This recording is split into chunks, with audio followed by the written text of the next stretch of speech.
This is the Kevin Trudeau Show. I am exposing the corruption in government and in major multinational corporations. We're telling you the things that they don't want you to know that will make your life better.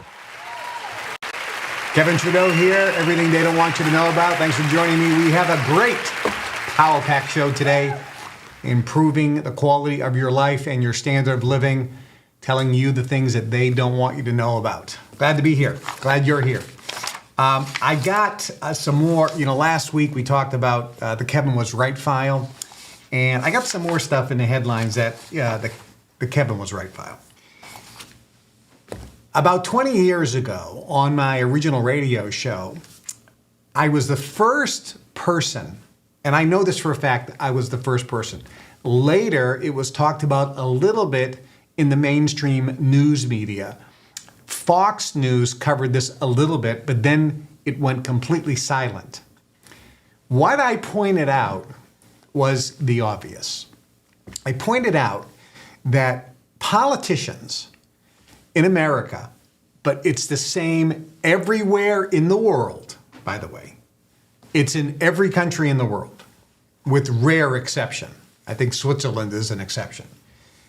But everywhere, when a person goes into politics, something magical happens. They all of a sudden become like geniuses at investing. In America, and again, it's the same no matter what country you live in, primarily, pretty much. In America, when a person becomes a congressman or a congresswoman, or they become a senator, within a couple years, their net worth goes up millions and millions and millions of dollars. A congressman, if he's in Congress for just 2 years, if he's only there for one term, just for 2 years, and then leaves, magically during those 2 years, he becomes this investing genius. And they make like not just 100% return on their investment, they have the psychic ability to pick a stock, and then magically that stock goes up 3, 4, 5, 10, 20, 30, 40, 50, 100 times.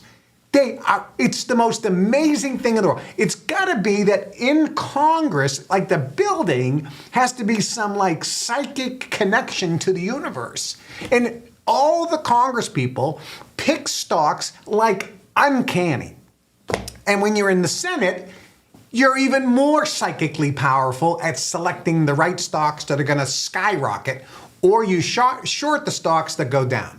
So I pointed out that when a person goes into Congress, a few years later, and keep in mind, they only make like 150 grand a year, and a senator makes like 200 grand or 2.25 or something. They don't make huge money. So how is it that they go into Congress and then they leave 2 years, 4 years, 6 years, 8 years, 10 years, 20 years later, and they're worth 20, 30, 40, 50, 60 million dollars? How is that possible?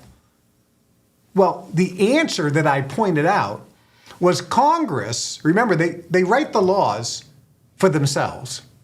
Congress said that if you're in Congress, insider trading laws don't apply to members of Congress or the Senate.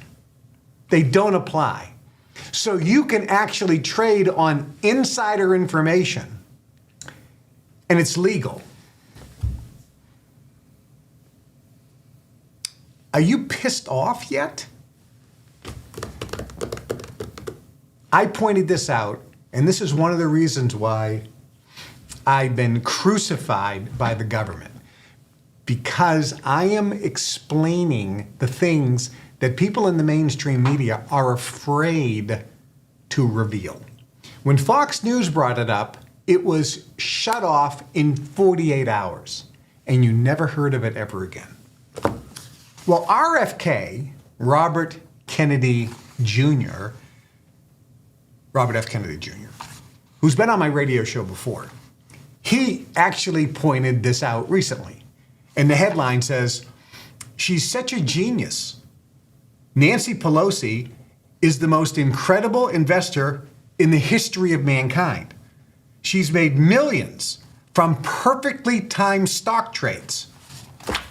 And her husband is even better than her. Her husband is the greatest, most accurate stock trader in the history of mankind anywhere on the planet. When he buys a stock, it is magical. I mean, he has the uncanny psychic ability to pick a stock and it goes up 100 times. The reason why I'm telling you this is you cannot trust any politician anywhere in the world. The old joke is, how do you know when they're lying? If their lips are moving, they are lying to you. They are deceiving you. Politicians are the biggest deceivers in the history of mankind, but guess what? It's been this way forever. Anybody in power will lie and manipulate, they will deceive, they will mislead the populace for their own personal gain and benefit. Kevin was right file. Put this in the Kevin was right file. The next thing I talked about 20 years ago is I said, you will notice that when somebody blows the whistle and reveals stuff that they don't want you to know about, these people become magically depressed. So when somebody comes forward and starts revealing things that they don't want you to know about, like the hormones go crazy and they become not only massively depressed, but they become suicidal. And they shoot themselves in the head. Suicide. They always commit suicide. So I pointed out back then, I think I pointed out maybe 100 whistleblowers or insiders who were coming out and revealing stuff that they don't want you to know about. And in every case, they committed suicide. And I remember one guy kind of dismembered himself and stuffed himself in a hefty trash bag. Amazing ability, by the way, to commit suicide. Deemed a suicide. And then if they get put in prison, they always commit suicide in prison. He hung himself in prison. And I pointed out, listen, they're not committing suicide. They're getting murdered by, whether it's the US government or the Canadian government or the German government or the French government or the Italian government. Clearly the Russian government and the North Korean government and the Iranian government, we know they don't hide anything. And different governments, we know this. They're like, look, don't even talk to us. They're like, they don't even try to hide the fact that they just chop some guy up and put him into a wood chipper. I mean, they want everybody to know what happened to the guy so that the next person thinks twice. Do I want to be fed into a wood chipper while I'm still breathing? Maybe I won't blow the whistle. So just in the last few days, there was a whistleblower who was blowing the whistle on the Boeing Corporation. And he said, I am not suicidal. If anything happens to me, it is not suicide. He just said it last week. And he said it multiple times. Boeing whistleblower found dead in the US. A former Boeing employee known for raising concerns about the firm's production standards has been found dead in what has been called a suicide.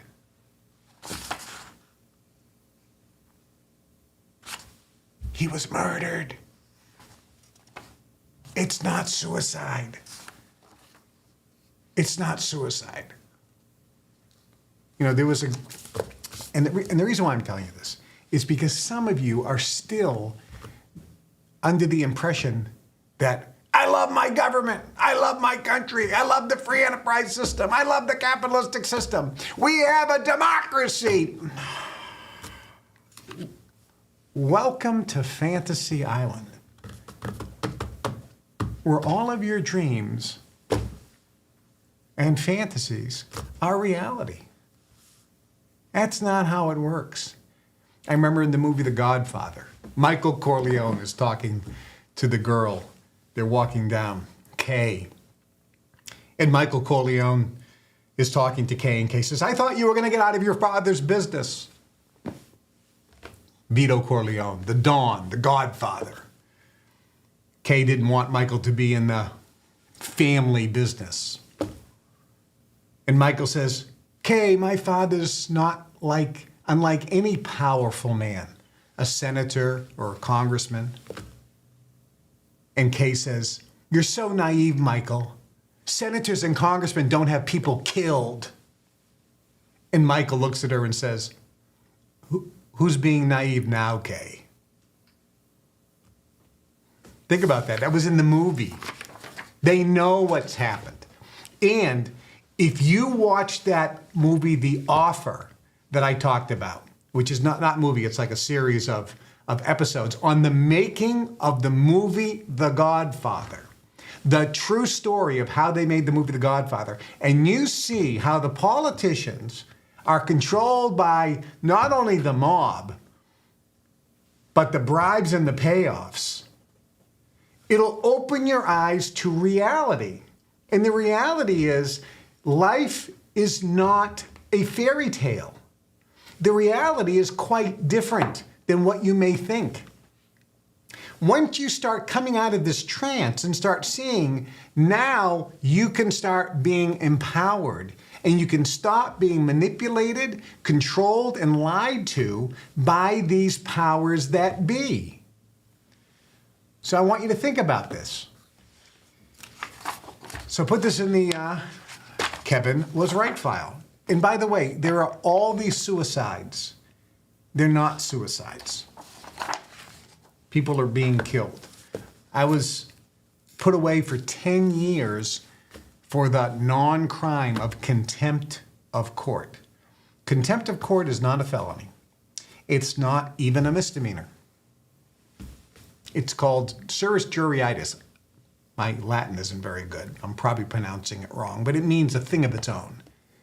And I was given the longest sentence in the history of the United States of America for contempt of court, 10 years. And while I was there were 3 attempts on my life.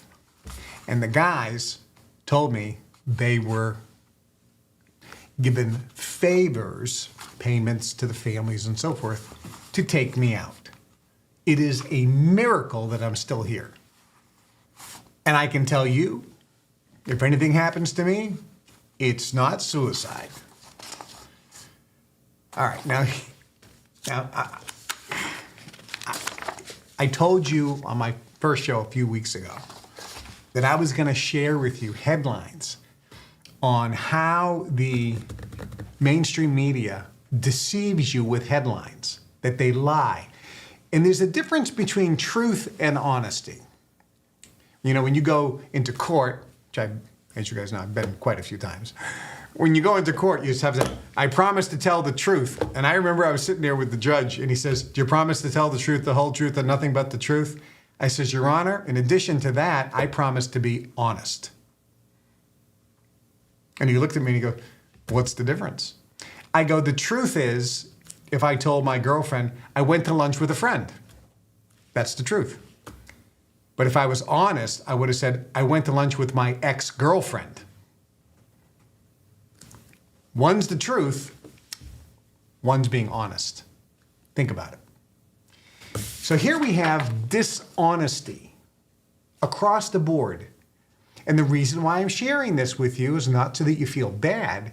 I'm revealing how the magic trick is done. So now, if you're smart and you look tomorrow or the next day at the news, you're going to start seeing, I can see how they're lying to me. And all of a sudden, you come out of your trance to some degree and you become empowered. And you're no longer susceptible to the negative influence of other people, or at least dramatically reduced. You're not suggestible. Look, all of you can be hypnotized. if you go to a stage hypnotist and they bring you on stage and they go, sleep. When I snap my fingers, you're going to wake up and act like a chicken. Sleep. When you wake up, you're going to not remember anything and everything's going to be just fine. See, I told you I couldn't be hypnotized. Some of these people can be hypnotized. I can't be hypnotized. Charlie, you acted like a chicken. I got it on camera here. All of you can be hypnotized. All of you are hypnotized every single day. I am slowly but surely making it so that you're no longer susceptible to the influence of other people, that you're not what's called suggestible, that you're not hypnotizable. And what that means, my friends, so that you're not controlled anymore. You're independent, you're self-reliant, you're strong, you're powerful, you control your own destiny, and nobody can control you. Wouldn't you like that? Wouldn't you like to have, wow, he actually cleared out all the stuff so I can no longer be controlled. And when that happens, it doesn't matter what the powers that be and the evil people do, because they can't affect you. And then life is a lot easier. Because you're not going, look at what they're doing, look at what they're doing, look at what they're doing. I watched this guy's show on YouTube and he pointed out this now. My God, oh, yeah. You're going, look at all the suckers that have fallen for that stuff. Well, not me, baby. I know how the magic trick is done and it doesn't affect me. You have immunity. They can give you the poison and you're going, huh, I took the antidote. Ha, ha, ha. So everybody else dies. They drink the poison, they all drop over dead. Do you ever see that in a movie? Like the guy's got a bottle and let's all drink together. And everyone's watching. There may be some poison in here. And everybody drinks. And the guy, they're waiting for him to drink first. And he drinks first out of the same bottle. Oh, it's fine. And everybody else drinks, they all drop over dead. And then he looks at the camera and he goes, ha, ha, I took the antidote. That's what I'm giving you, the antidote. So when you drink the poison or they throw the poison at you, it doesn't affect you. All right, so here's a headline. Here's a headline here. And here's what the headline says, and then I'm gonna show you how they're lying. So I want you to think about this. All right, so pay attention. Immigrants are less likely to commit crimes than US-born Americans, study finds. So let me say it again. Here it is right here. Immigrants, so he says immigrants are less likely to commit crimes. Immigrants are less likely to commit crimes than US-born Americans. And you're thinking, and it's not just one study, it's studies find. So immigrants, and we're talking about America, but it's the same everywhere. Whether it's you're in Canada or Australia, Germany, Italy, everybody complains that immigrants come in and these immigrants commit murder, these immigrants are stealing, these immigrants are committing all these crimes. The right-wing conservatives keep pointing this out. When somebody was murdered recently, Joe Biden didn't want to mention it, but he finally mentioned it in the State of the Union address that there was another murder and it was committed by an immigrant. So this says immigrants, but this says immigrants are less likely to commit crimes than US-born Americans, studies find. So it's basically saying that people who are born outside of America, and this is an America studies that were focused on America, people that were not born in America but born in other countries and then first generation came to America as immigrants, they're less likely to commit crimes than people that were born in America. How is that possible when we think about that? This is misleading. This is the truth, but they're not being honest. So let me share it with you. The truth is people who come to the United States, who were born in a country other than the US, people who are born in countries other than the US, who legally go through the hoops of flame for 2 to 3 years and are allowed to immigrate to America legally and come into this country after the massive amount of requirements and time and effort to prove to the US government that they have plenty of money, that they can support themselves, that they have a full-time job and they're waiting, or they're going to start a business, that they have education, that they're highly educated, that they have no criminal background, that they have families, that they're stable, educated, with plenty of money, so when they come here, they can get a house or rent an apartment, they have their own money, they have a job waiting for them, they're not going to be on welfare, they're not going to need public assistance, and they've proven that they have no criminal background, no criminal record, no nothing, no arrests, nothing. When those people come to America, they are absolutely less likely to commit crimes than people that were born in America. No kidding. These are the salt of the earth. These are the most wonderful people in the world. These are people that are in a country and they're going, I want to immigrate to the United States of America, and I want to become a U.S. citizen, and I want to wave the American flag, and I want to learn the country's culture and learn the country's customs, and I want to be an American, and I want my children to be American, and I want to speak English and learn English and have my kids learn it as their first language. These people are, we want millions of these people to come to America. We need to make it easier for those people to come to America, and Canada should want more people like that to come to Canada, and Germany, and Italy, and France, and Belgium, and Australia, and New Zealand, and all around the world. Countries that have vibrant economies, a lot of opportunity, a high standard of living compared to many countries around the world. Those countries should want millions and millions and millions and millions of those type of individuals coming into their country, and it should be easier. It shouldn't take 3 to 5 years. It should be a few months. Person says, I have no criminal record, I have an education, I have a couple $100,000 cash in the bank, I have family here, friends, I have a place to live, I can support myself, I have a job waiting for me. These are the people that do not commit crimes. So when you read this, you may have thought, if you're from America, you may have thought they're talking about the people that are illegally coming into America on mostly the southern border, the Mexican border. The people from all the Mexico, Central and South America, and people from around the world that are pouring into Central and South America from China and Thailand and the Philippines. Not the Philippines, that's a U.S. Territory. But they're coming in from all around the world, and they're pouring into Central and South America or Mexico, and then they're coming and crossing the border illegally. Guess what? Those people have the highest percentage of crimes committed. When you look at those people that are coming in illegally, that group commits the highest percentage. The highest percentage of those people commit crimes more than any other group. Any other group. That's what the study shows. But the headline lies to you. They lie to you. They're being truthful, but they're being dishonest. So they're trying to make it seem like illegal immigrants are wonderful people. When that's, look, there's a lot of people that come into this country, America or Canada or other countries illegally, that are wonderful people. We know that.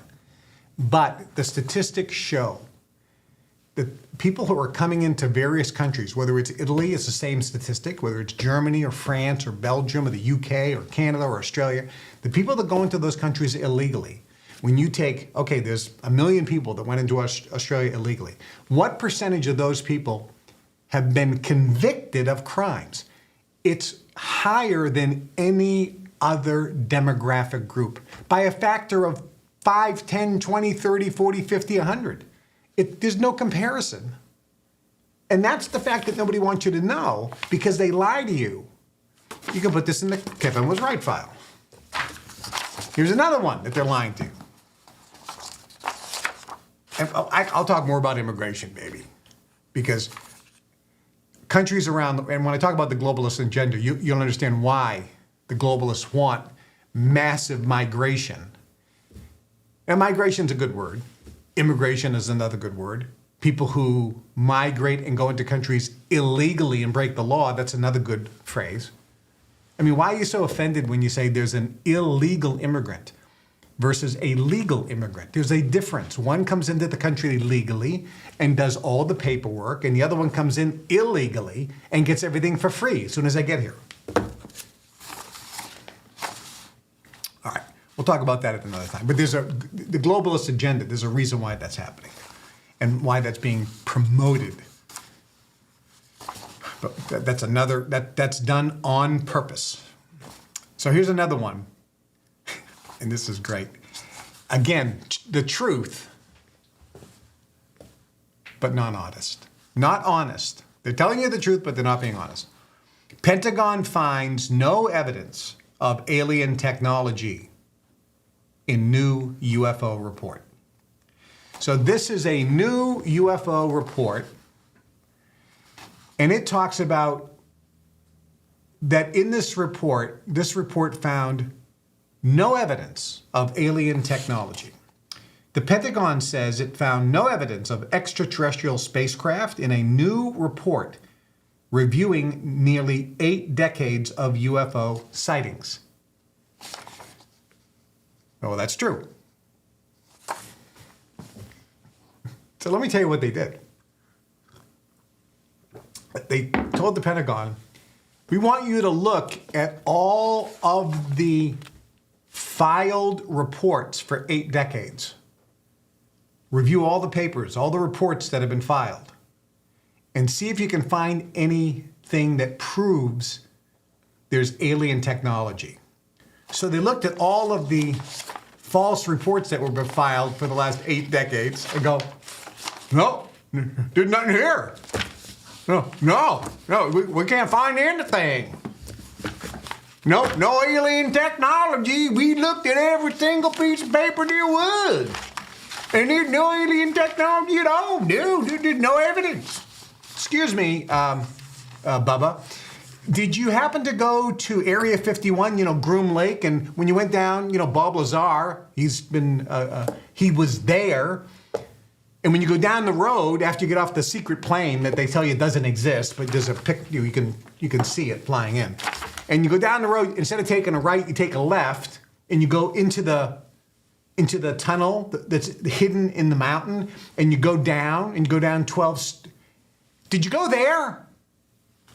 No, we looked at the paper that were filed, and there was no technology there. All right, so. The organization that was given the task to research has found no evidence that any U.S. government investigation, academic-sponsored research, or official review panel has confirmed that any sighting of a unidentified phenomena represented extraterrestrial technology. What they're saying is, there's no evidence in any of the government reports, any of the academic-sponsored research, or any of the official review panel papers. No kidding! We know that there's nothing we know that because they've been filing reports for decades ago. Nope, we have nothing. Nothing to see here. Nope, we have nothing. Then it goes on to say, the report dismisses some of the most explosive claims made in a July congressional hearing in which former military officials claimed by first-hand sightings that the government is concealing from the public what it knows about UFOs. In one account, a former Air Force intelligence officer, who has no reason to lie, said he saw firsthand how the government has long operated a covert program. Covert means secret. Covert means you're not putting it in the papers that are being reviewed. That the government has operated a covert program for decades in which it has reverse engineered received USO vessels. So here's a guy who says, look, I'm not the only guy, there's dozens of them. With our own two eyes, we've seen it. We've touched the alien spacecraft. We have been there. We have seen it. People on their deathbed saying, I can finally say what I have been told if I revealed I would be shot in the head by suicide. If I reveal this, they told me, you will commit suicide. And then they talk about this. Dozens and dozens and dozens of people. But the organization that was given the task to review it, to date, they have found no verifiable evidence for claims that the U.S. government and private companies have access to or have been reverse engineering extraterrestrial technology. They have reviewed all of the official government paperwork on this subject and found no evidence of such. No kidding! It's a covert operation.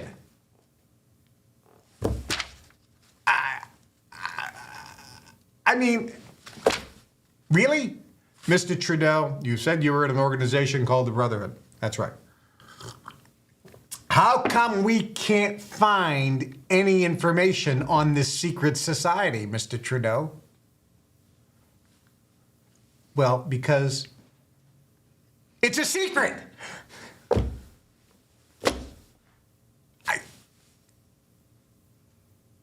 Step out of your trance. Kevin was right, Bob. A few weeks ago, I talked about how the standard of living and quality of life across the world in first world countries, whether it's Germany or France or Italy or Canada or America or Australia, is going down, down, down, down, down. I pointed out a whole bunch of things. One of the things is, of course, crime. Union boss calls for National Guard with machine guns to do bag checks on Chicago transit system like they are now doing in New York. You know, I lived in Zurich, Switzerland. I lived right downtown in the Red Castle. Quite a nice place. Right on Lake Zurich. A lake that's so clean you can drink the water.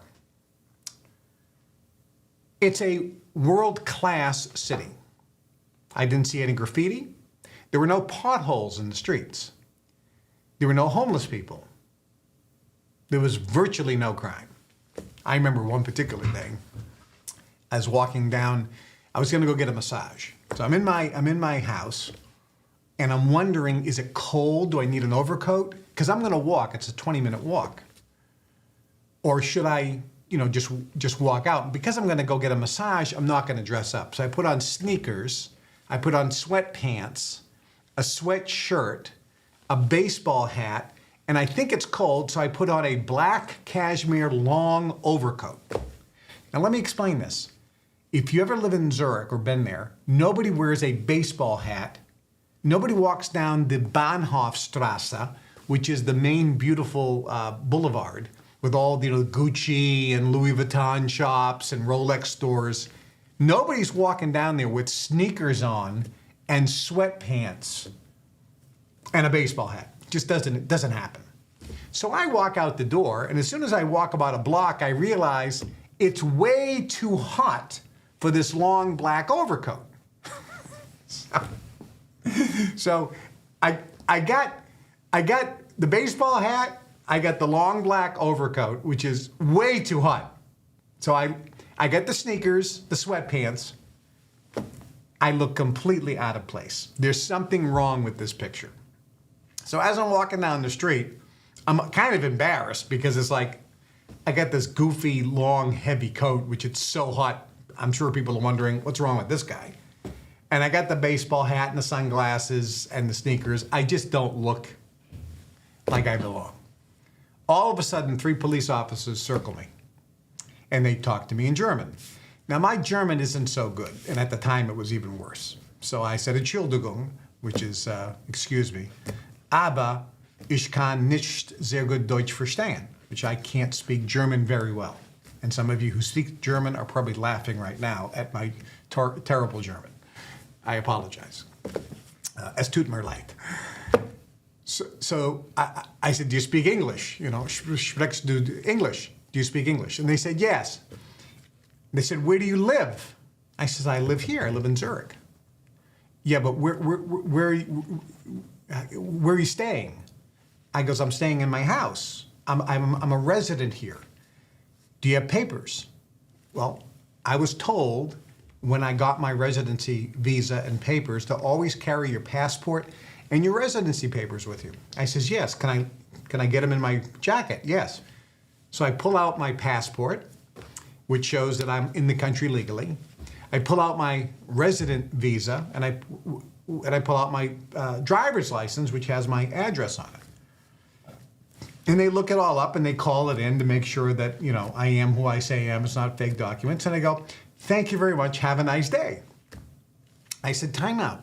Why did you stop me? And they said, well, you know, we just did, and have a nice day. And I said to them, I said, yeah, no, I get that. Why did you stop me? And they kind of smiled, you know, and they didn't want to say anything. I says, you stopped me because you thought there's something wrong here. This guy might have a shotgun under that long overcoat. You thought it's too hot for a long cashmere black overcoat. It didn't look right. And you also said this guy has a baseball hat on. That doesn't fit right on the Bahnhofstrasse with his Louis Vuitton and Rolex. And then you thought he's got sneakers and sweatpants on. And you said, there's something wrong. And because you profiled me, you stopped me to make sure that everything was okay. And they were getting nervous. And I said, I want you to know that I want you to do this every single time you see somebody like me. I'm not offended at all. I'm happy. I am thankful that you officers did your job and are keeping us safe. Thank you. You were polite. You were respectful. You weren't like, you know, some crazy stormtrooper. You did it perfectly, and I am thankful. But the point is, you can take the train in Zurich, you can take the tram, and number one, it doesn't smell like piss, okay? There's not homeless people sleeping on the train. When you get on the tram, you can eat off the floor. It's spotless and clean. It looks like it's brand new. There's not graffiti everywhere. The seats aren't all tore up. Does this make sense? And there's no crime. Oh, go to the subway in America. Now you have to have National Guard units there with machine guns because it's out of control. And this is happening all across America, all across, we'll call them first world countries. It's getting worse and worse and worse. And what they keep saying is, oh, the crime rate is going down. No, I'll show you how they're manipulating these numbers and lying to you because they're changing the definition of crime rate. It's real simple. Just change the definition and you can make the number goes down. So this goes in the Kevin Was Right file. Oh, this also goes in the Kevin Was Right file. You know, welcome to America. You're under arrest.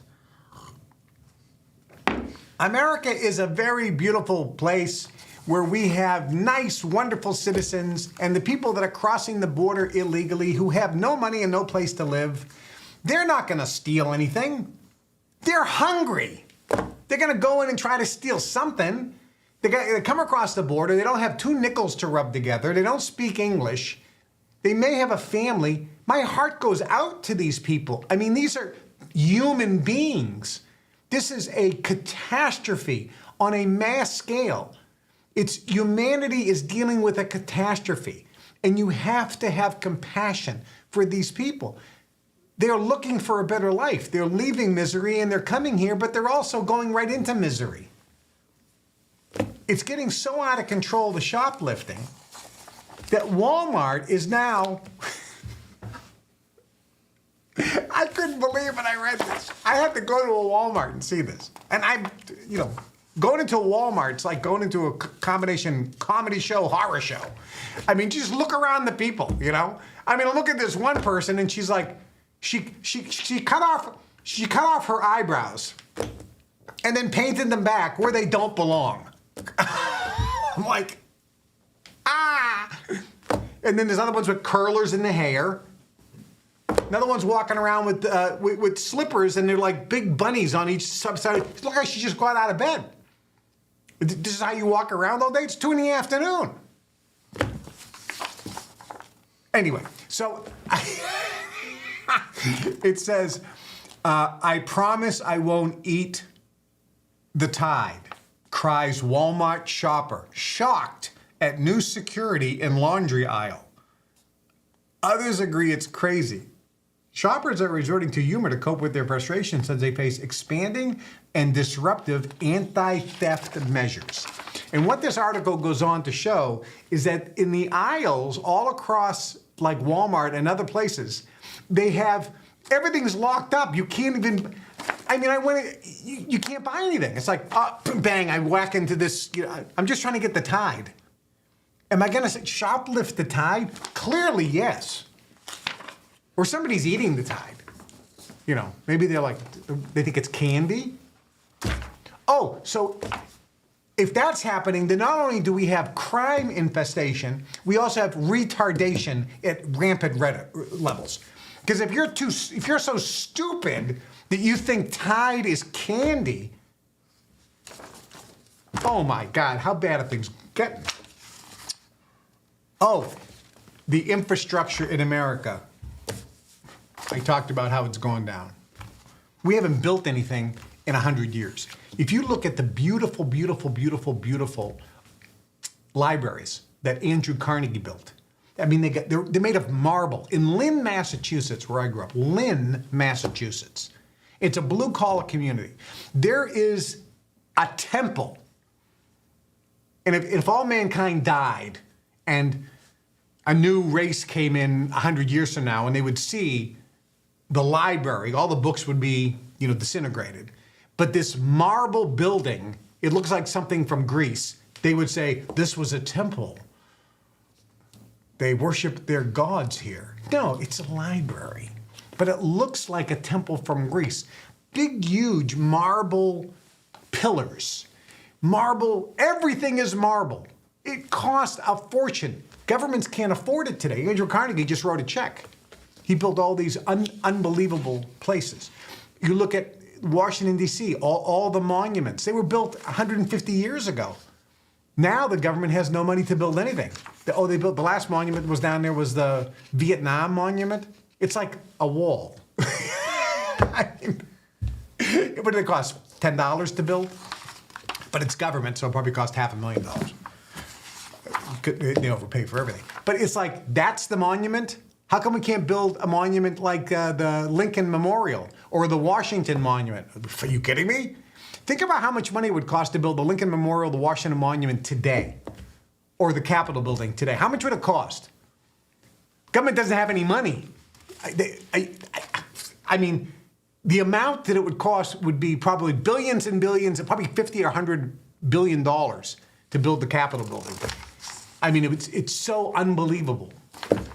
So our infrastructure is just depleting, and it's so bad. First off, all the prisons are, and people say, good, those prisoners, they shouldn't have anything good anyway. Well, if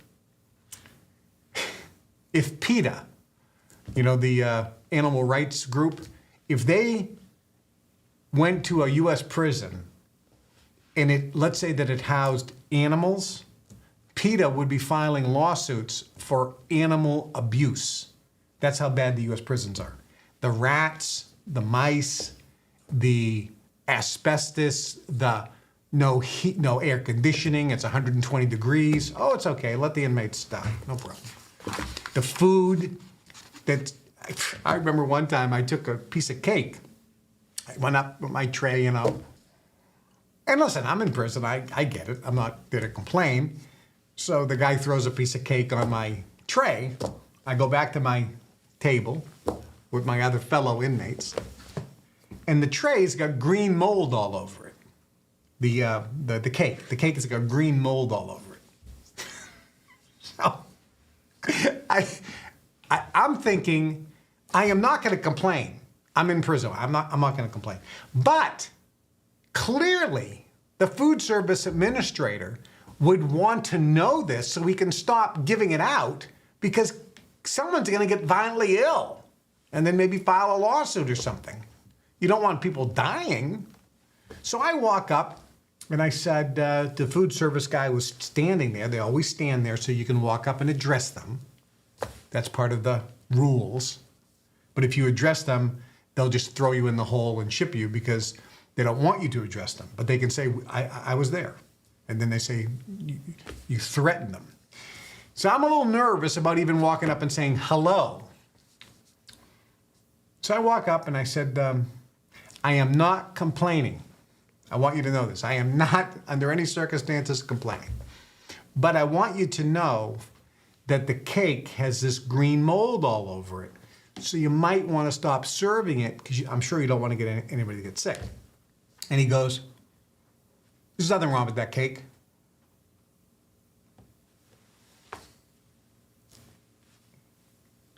Excuse me, it's got green mold all over it. Now that's organic. There's nothing wrong with that cake. Mold is how they made penicillin. Nothing wrong with that cake. Go sit down. Yes, sir. Think about that. So, this story is fantastic. It just shows you how bad things are. Cop boss. That was a cop boss. The top cop. The cop boss, this is USA Today. Whoever wrote this, I can't pronounce the guy's name. I don't know what country he's from. Clearly, English is not his first language. Anyway, cop boss says marauding, this is a good word, marauding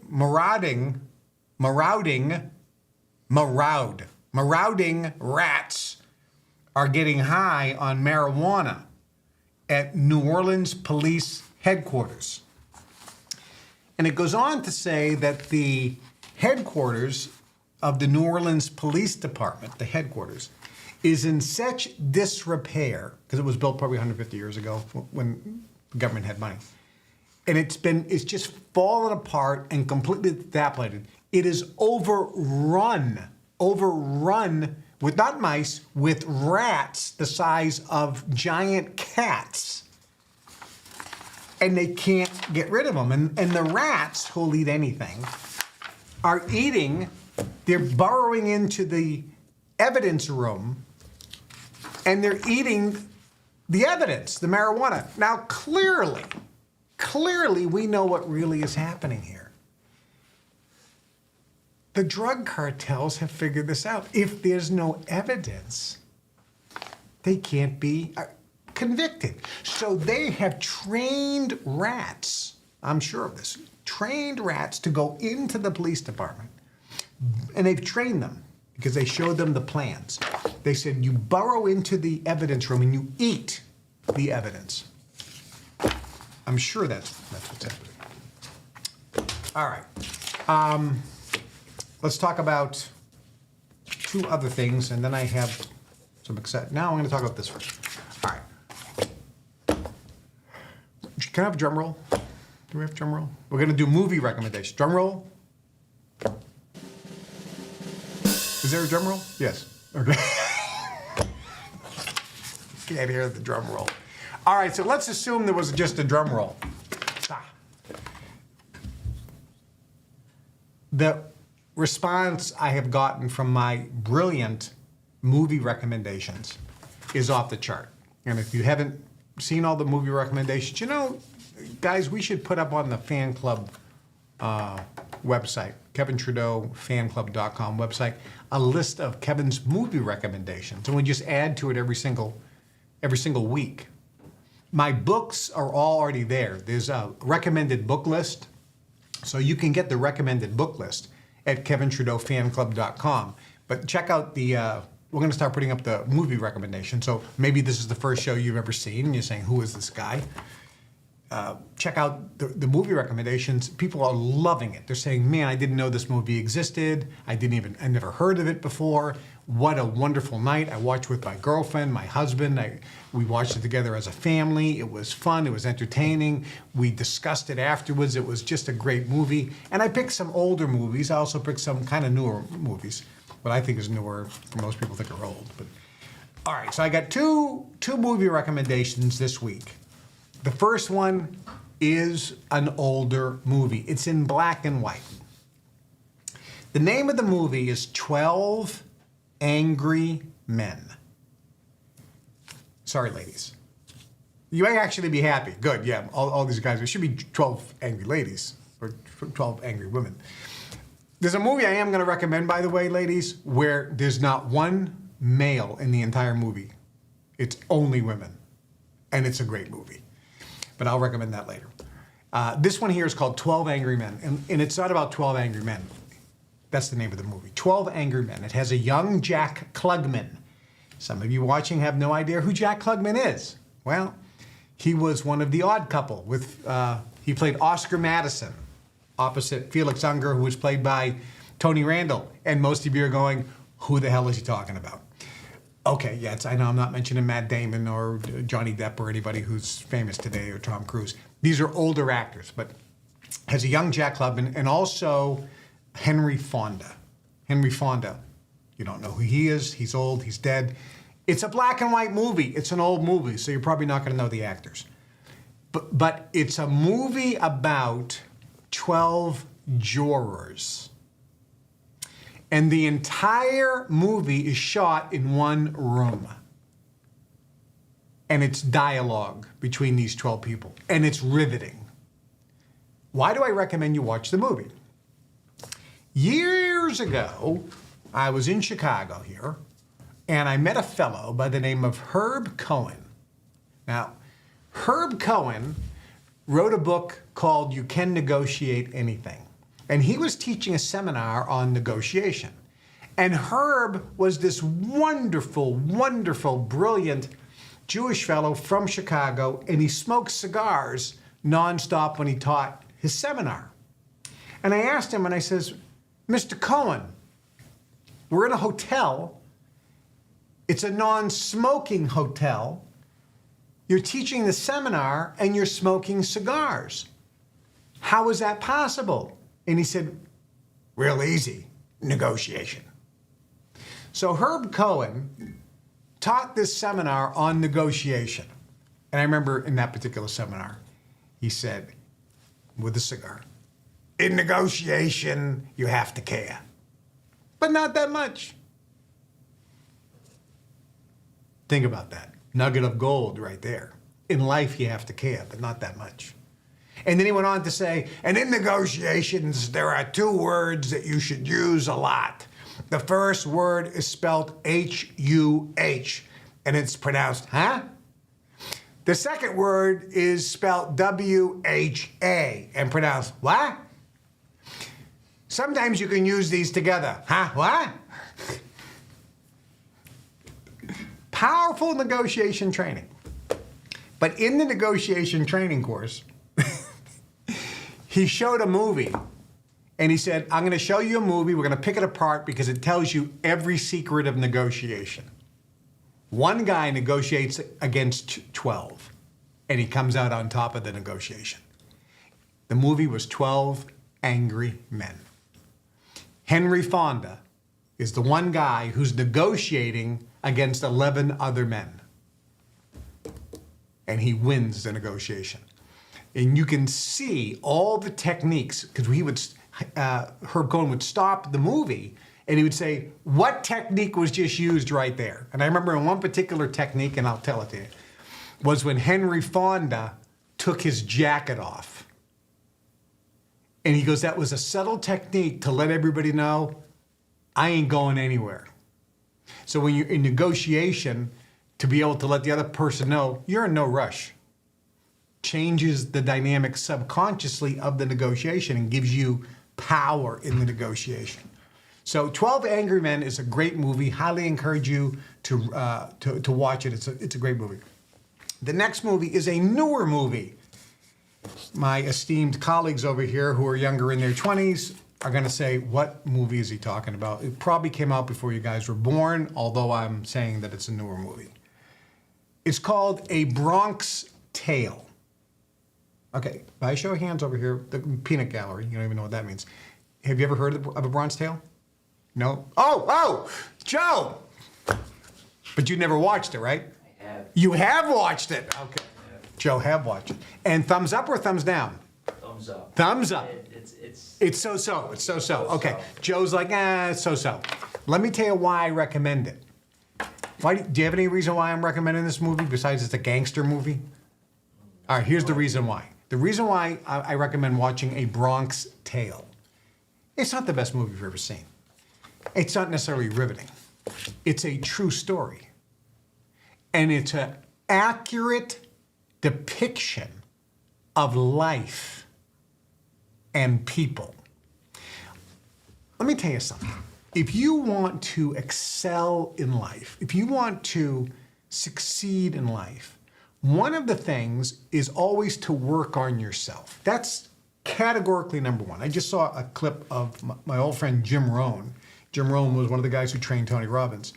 And Jim Rohn said, he was a brilliant guy.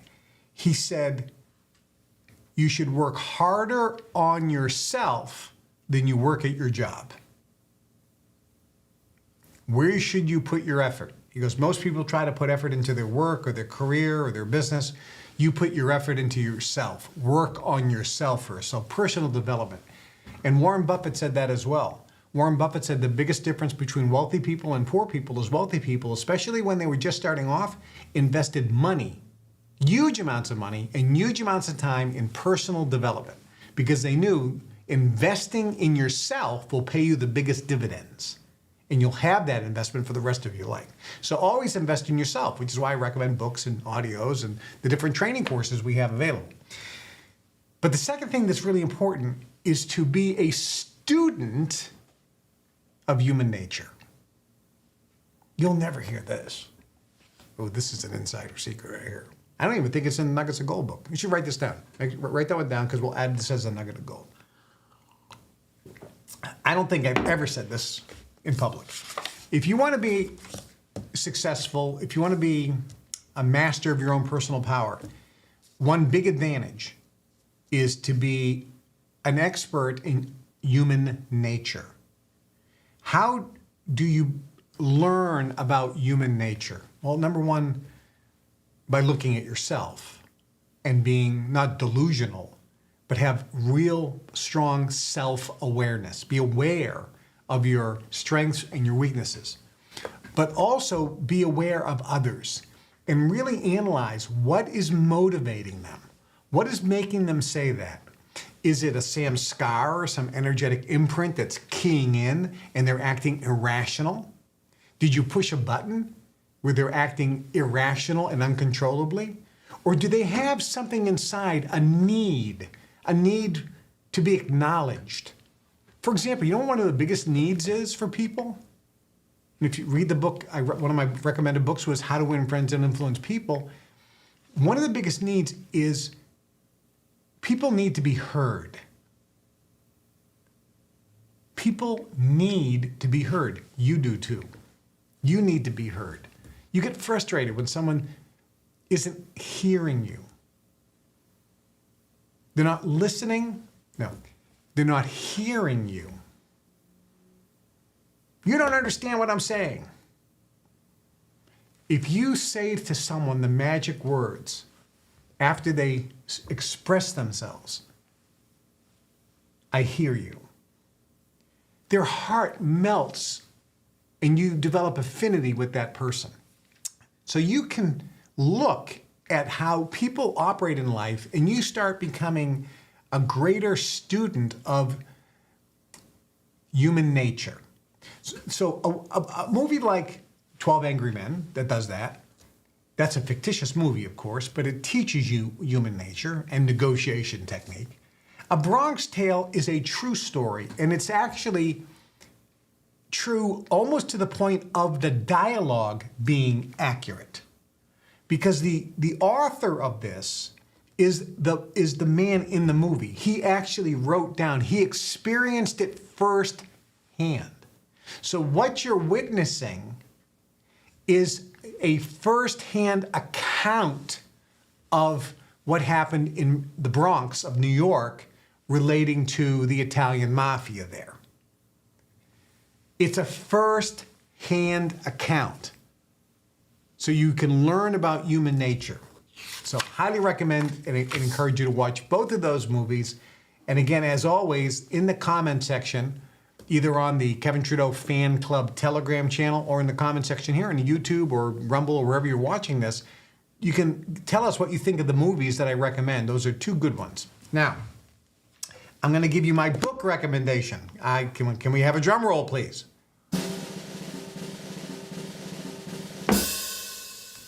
Drum roll, thank you. This book, I'm not going to show it to you yet. This book was one of the first positive thinking books that I read. Let me see when this book was actually published. 1959. 1959. I believe I got this in 1969, maybe 1970. Yeah, I was young. Not that young, but I was young. I could read. This book, so many multimillionaires who were starting off in the late 60s and early 70s said this was the book that had all the impact in their life. The book is called The Magic of Thinking Big. The Magic of Thinking Big. Acquire the secrets of success. Achieve everything you've always wanted. Personal property, financial security, power and influence, the ideal job, satisfying relationships, a rewarding and enjoyable life. It's written by David Schwartz, PhD. An amazingly powerful book. You are what you think. Believe you can succeed and you will.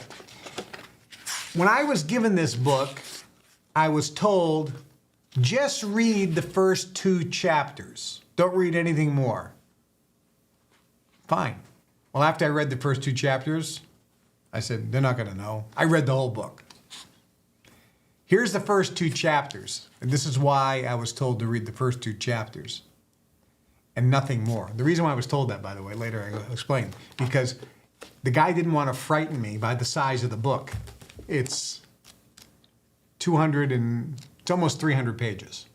And the print is not huge. So I would call it a little longer book than today's books. So he didn't want to scare me. And he said, just read the first 2 chapters. And he wanted me to read the whole book, but he said, just read the first 2. Oh, I can read the first 2 chapters. I wasn't going to get scared. So here's the first 2 chapters. The name of the first one is Believe You Can Succeed and You Will. Believe you can succeed and you will. There's another book that I recommend too. It's on the book list called The Magic of Believing. It's a whole technology that affects the universe in magical ways. Believe you can succeed and you will. That's the first chapter. It's 20 pages. Then the second chapter is equally powerful. Cure yourself of excuse-itis, the failure disease. Let me tell you something, folks. Failures are always good at one thing: making excuses. Think about that. Think about that. Failures make excuses. Winners take responsibility. 2 powerful chapters. But I'll give you the other chapters too to kind of whet your appetite here. Chapter 3, build confidence and destroy fear. Most people are motivated by fear. They don't have confidence in themselves or ability. You have to have confidence. Some people say you have to believe in yourself. The word belief is actually based in doubt. Have confidence in yourself. Have confidence that you can win. And you do that by eliminating fear. Build confidence and destroy fear. Next one, how to think big. See, there is magic in thinking big. It actually creates results. If you can expand your imagination and think big, magical, powerful things happen in your life. There is magic in thinking big. Don't think small. You got to think big. Shoot for the moon. Even if you miss, you still wind up amongst the stars.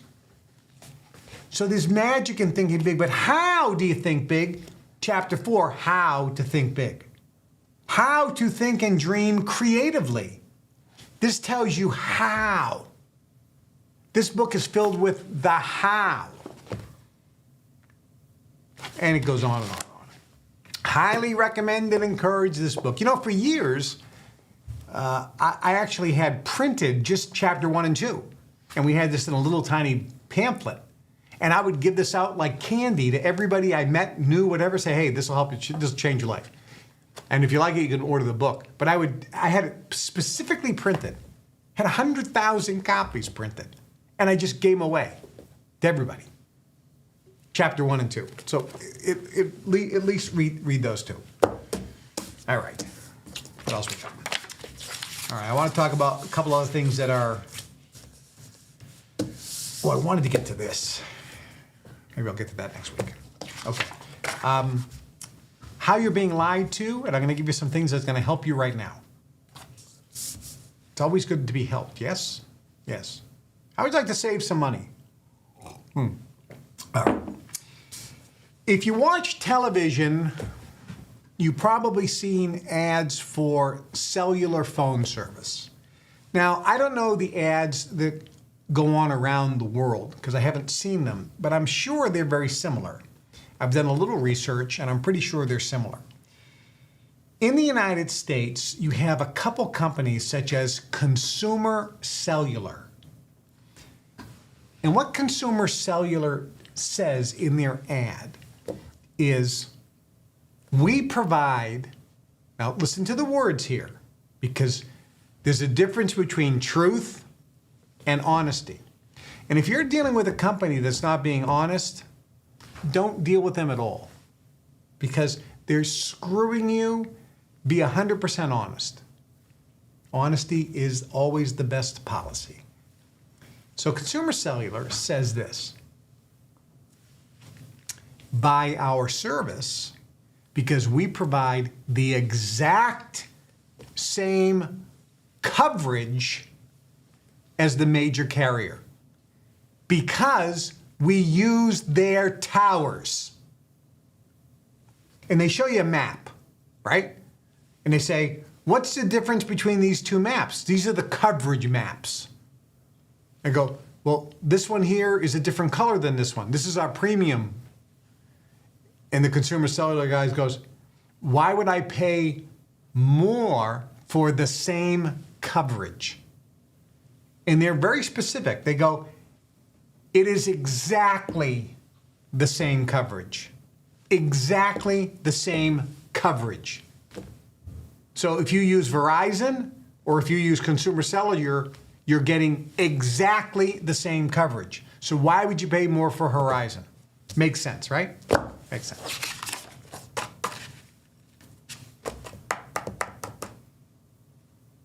Wait a minute. Coverage. Let's think about that word, coverage. What does coverage mean? It means to cover, okay? So Verizon and Consumer Cellular have the exact same coverage because Consumer Cellular is using the same towers. Well, if they're using the same towers, then they have the same coverage. So what's the difference between the two? They're not going to tell you, but here's what the answer is. There is a tower, and on the top of the tower is the Verizon transponder. The Consumer Cellular transponder is down here. They have the same coverage, but they don't have the same strength of signal. You don't have the same service. You don't have the same clarity. That's the difference. They're lying to you. It's not the same service. They have the same exact coverage because they're on the tower, so they cover the same area. But one signal is strong and crystal clear, and the other one is weak because it's lower on the tower. Now, I'm not saying don't use Consumer Cellular or Mint, or there's a bunch of other ones now running around. They all do the same thing.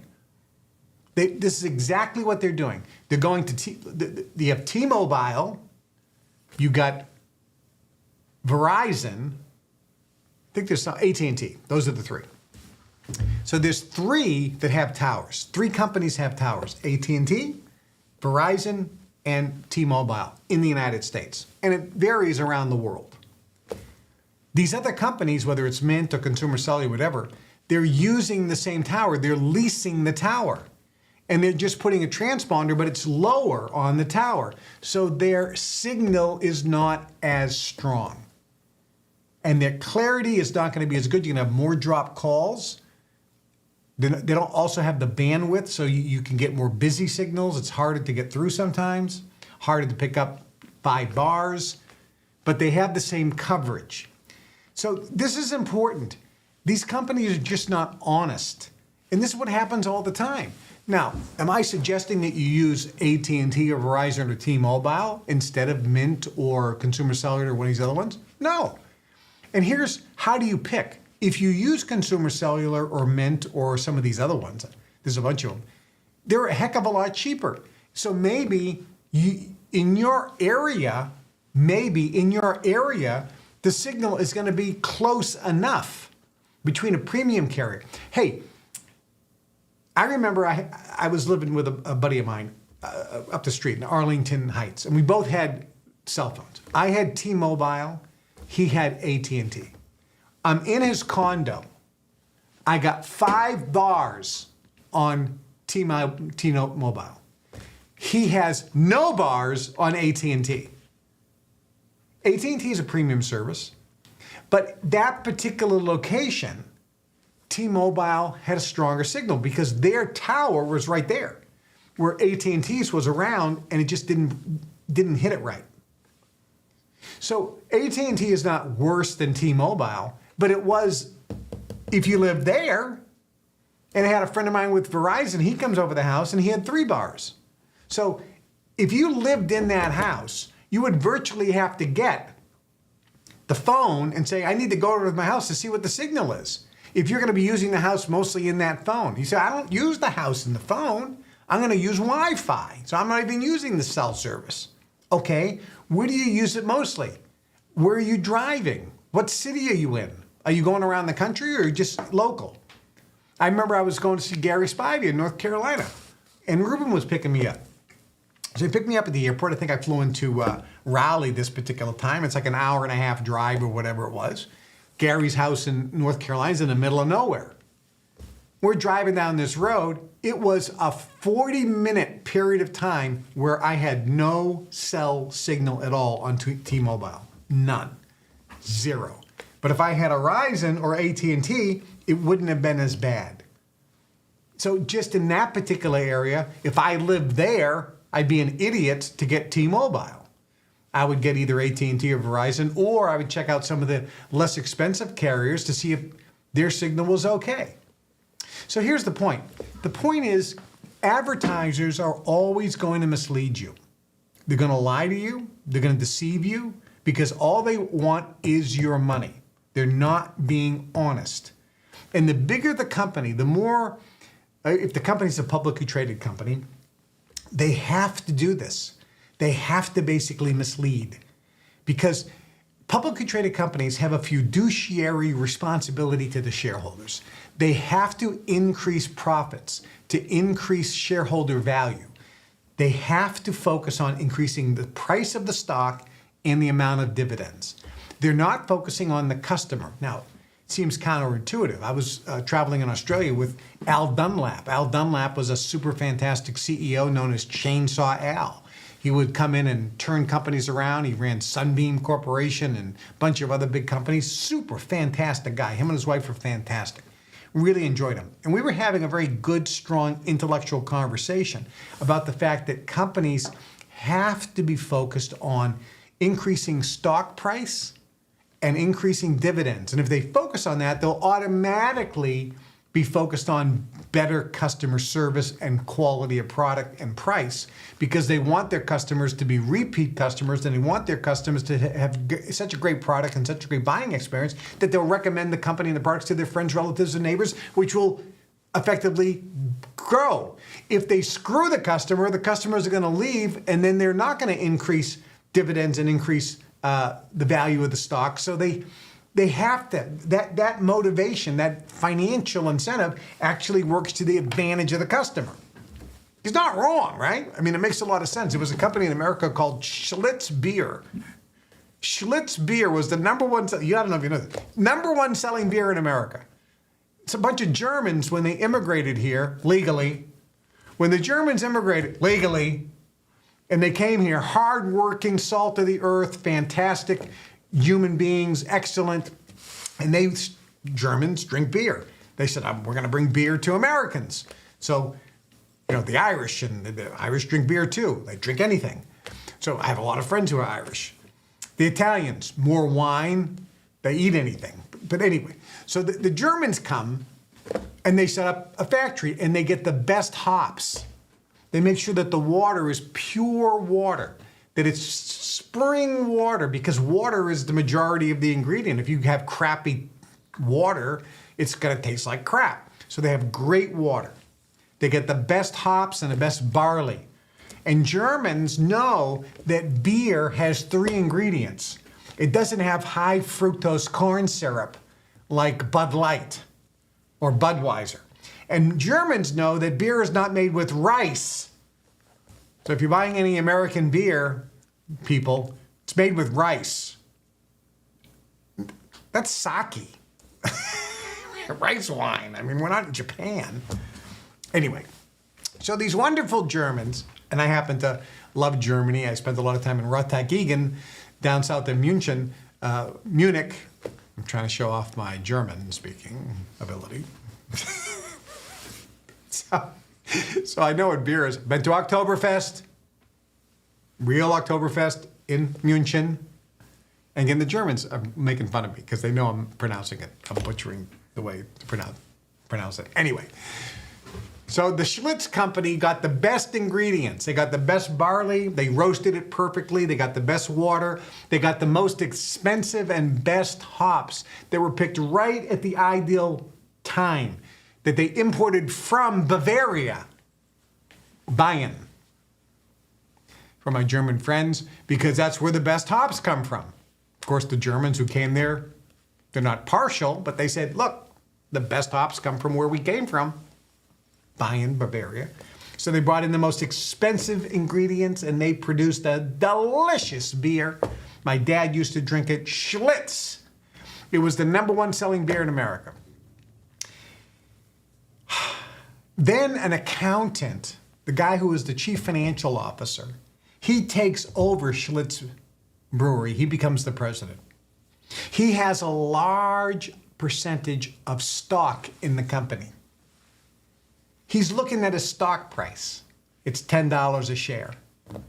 He says, if I can get the stock price for $20 a share, I'll sell it all, make a fortune. As a matter of fact, if I can get it to $30 a share, if I can triple the price of the stockholders are going to be thrilled, because my job is to increase the value of the stock and or increase the amount of dividends going to the shareholders.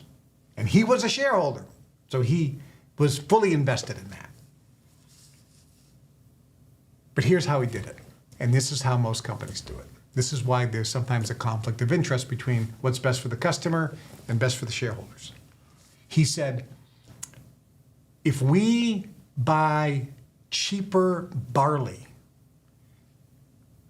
and if we buy cheaper hops,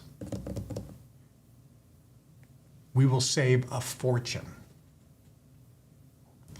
And when the quarterly numbers come out, the profit will be so much higher that the share price will go through the roof. It could triple or even go up 5 times in value.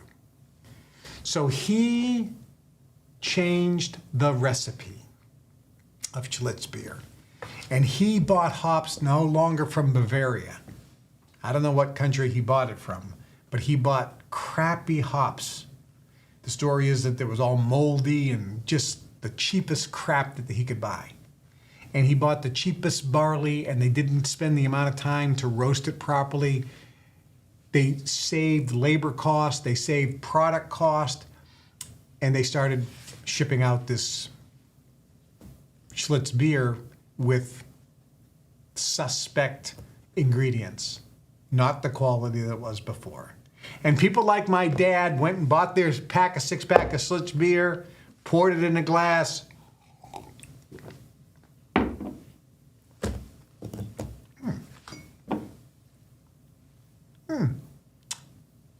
It doesn't taste the same. Man, just maybe a bad batch. So next week he buys another six-pack of beer, pours it in. It's a little bitter. It's a little bitter. So the next week he's not too sure. He buys another six-pack. It's a little bitter. About the fourth week, he reaches, I was with him at the store, Loomis's on Boston Street, Lynn, Massachusetts. I remember it like it was yesterday. My father reaches in for the Schlitz beer and he stops. And he reaches to the left and he grabs Pabst Blue Ribbon. I go, Dad, what are you doing here? You buy Schlitz. I'm going to try Pabst. Drank the Pabst. Not bad. Next week, Pabst. Next week, Pabst. So what happened was when the quarterly numbers came out, they sold the same amount of beer, but now their product cost was like 30% lower, which means their profits skyrocketed. And then the stupid Wall Street analysts said, wow, this new guy knows how to cut costs. This is going to increase, and their sales are increasing, and with this new margin, the stock is going to go crazy. So they went buying all the stock. The stock didn't double, it didn't triple, it went up 10 times almost in this short period of time, because the stupid analyst didn't realize that, no, he basically killed the company by changing the product recipe. So in the short term, it was great, but for the long term, it was no good. What did this guy do? He went and cashed in his stock, sold it all, made tens of millions of dollars. A lot of the stockholders, they didn't know they changed the recipe. They just thought he was a brilliant financial genius. They kept their stock thinking it's going to go up because they were greedy. And all of a sudden, a few months later, the sales reports come in, and sales went down 10%, which means people stopped buying the beer. What's the reason for that? The guy resigns. New guy comes in, doesn't understand what's happened. All of a sudden, sales start going down, down, down, because people stop drinking the beer. Stock price plummets. I don't even think Schlitz beer is sold anymore in America. It was the #1 selling beer in this country. So the point is, when you have a person who, in a company, and all publicly traded companies like this, when their focus is on increasing shareholder price, shareholder value it's called, the price of the stock, and they're focused on increasing the price of the stock and increasing dividends, arguably they should be focused on making the customers super happy. So you keep the customer and the customers spread the word. But in many instances, they lie to the customer, deceive the customer, and do things for the short term, not for the long term. This happened in the American automobile industry. Cars were made in Detroit. I mean, there were more cars made in Detroit every year than in every other country in the world combined. Think about that. Detroit was the manufacturer of cars for the world. They made more cars. But the people who ran General Motors, Ford, and Chrysler took a short-term view. They had stock, and they said, we can cut corners, we can do this, we can do that. We'll still sell cars. Stupid Americans will still buy them, even though they're junk. And I remember back in the late 70s, these pieces of junk were coming out of Detroit that would fall apart in a year. I mean, bumpers would just fall off. I mean, the quality was just horrendous. And they've never recovered. Never recovered. It's over. It's over. I would never buy an American car.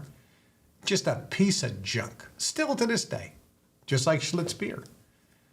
Yeah, you can get better cars anywhere. South Korea makes better cars. Japan makes way better cars. Germany makes way better cars.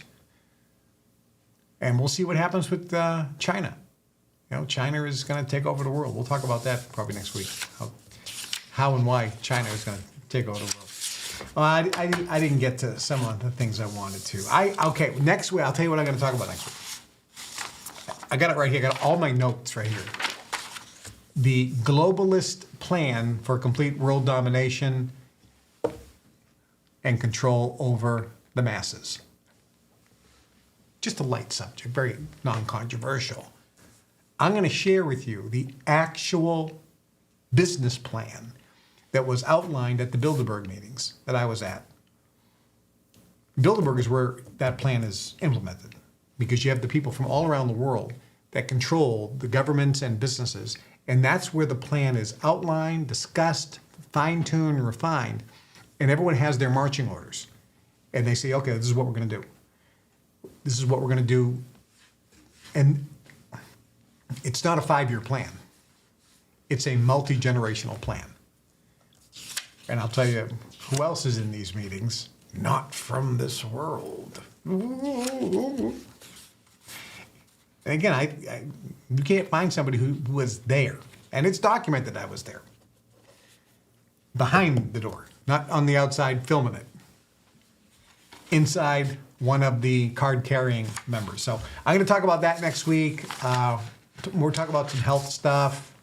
What else stuff? Oh, I'm going to talk about taxes next week, too. And how you're getting completely lied to about taxes. Wait till you hear that. That's going to... See, I'm taking you out of the trance, so now you can see and you can have power and dominion over your life. So these things don't affect you anymore. Last thing is this. I mentioned last week I am speaking in Florida for the Global Information Network Dream Weekend coming up in April. It's sold out. Completely sold out, so you can no longer go. No matter how much you want to go, you can't go. But we still have, obviously, virtual tickets. People can attend virtually by watching online. So if you join the Global Information Network, if you become a member, it's only $38. You get a free $1,000 ticket, if you want it, to the virtual Dream Weekend event. It's Friday, Saturday, and Sunday night in April, and you can watch it from the comfort of your own home. And if you can't watch it live, we film it, we send it to you so you can watch it at your leisure. Because depending on where you are in the world, it may not be ideal to watch it live. But it's going to be a powerful, life-changing weekend. If you become a member of the Global Information Network, if you don't want to attend the virtual one in Dream Weekend, I also going to be speaking in the fall here in Chicago, and you can get a live ticket for that. So I would encourage you to take advantage of that if you want to. Tomorrow night, next month, I'm doing money processes here in Chicago. If you want more information on the money processes, this can really open up how you can manifest money easier. Just send an email to us at moneyprocesses@kevintrudeau.com. And I'm going to show you one more thing here. I got to show you this because people don't understand. The money processes, by the way, the response we're getting, people are making just crazy money. When I was in the Brotherhood, we went through training with, you're like an apprentice to a master. And our masters are called not masters or gurus. They're called your uncle. If it's a woman, it's your aunt. And that's who would train you. And they would also introduce you to other people. We go through a very specific course of training. Much of it was written in ancient manuscripts from thousands of years. It's training on how to release abilities, how to basically focus your mind, control your mind, it leads you to enlightenment. It leads you to be able to physically leave the body, go into various dimensions. Some people can even call it remote viewing. It's this type of training, and it's training on how to listen to people, how to see what their really intention is behind what their words are, how to make suggestions to people and influence people energetically, not just with particular language patterns, but how to use thoughts as things and virtually send it out and have an impact on material things as well as thoughts. The training it's secret training, and it contains things that aren't in any success book anywhere in the world. And I wrote all this training when I was away. It took forever. And I went into my memory and I went through every lesson that I went through, and I put down the training. We call it the Science of Personal Mastery course. Okay? And this is not I just printed this real quick just to see what it was like. That's how thick it is. It's the Science of Personal Mastery course. You can see this is 2 pages, front and back. It's front and back. It's almost 100 lessons. And they contain processes, mental processes that release people's ability. So you can do some amazing things. And I think it's 1,000, how many pages is it? It's almost 2,000 pages. 2,008.5 by 11 pages, front and back. That's the course. You can't buy it. I don't sell it. It's available only to Global Information Network members. When you become a member, you get access to the training. And I can tell you something. I know guys who were trained with Tony Robbins and Bob Proctor, who's in The Secret. If you watch the movie or read the book, The Secret, a lot of those people I know very, very well. I tell them some of the things in here, and I do some of the mental processes, and I go, close your eyes, do this, open your eyes, look at that, do this with your mind, do this with your right eye, do this. I'm doing mental training. They freak out. They go, Kevin, I've been studying personal development, mental training, silver mind control, hypnosis. I've been Gestalt therapy, neuro-linguistic programming, you name it. I've gone through it. I've never seen anything like this anywhere. How is that possible? I said, because the training that I went through is secret training. It's ancient material. And I'll tell you who actually can do some of these things. The Dalai Lama. And if you ever listened to the Dalai Lama or met him and ask him what his day's like, he says he gets up at 3 o'clock in the morning, and for 3 hours he does mental processes. So, and I asked him, what kind of processes do you do? I said, do you do something like this and that? And I'm looking into his field so I can see what's there. And he's looking at me smiling. And he says, yeah, we do the same. And so I asked him, what about this one? And he said, yes, I do this. What about that? Yes, I do that.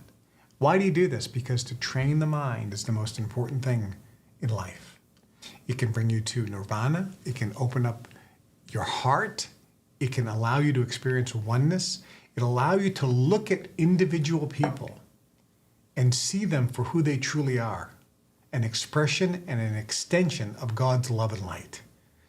And the love that you'll feel toward every human being, without exception and without any condition, is overwhelming.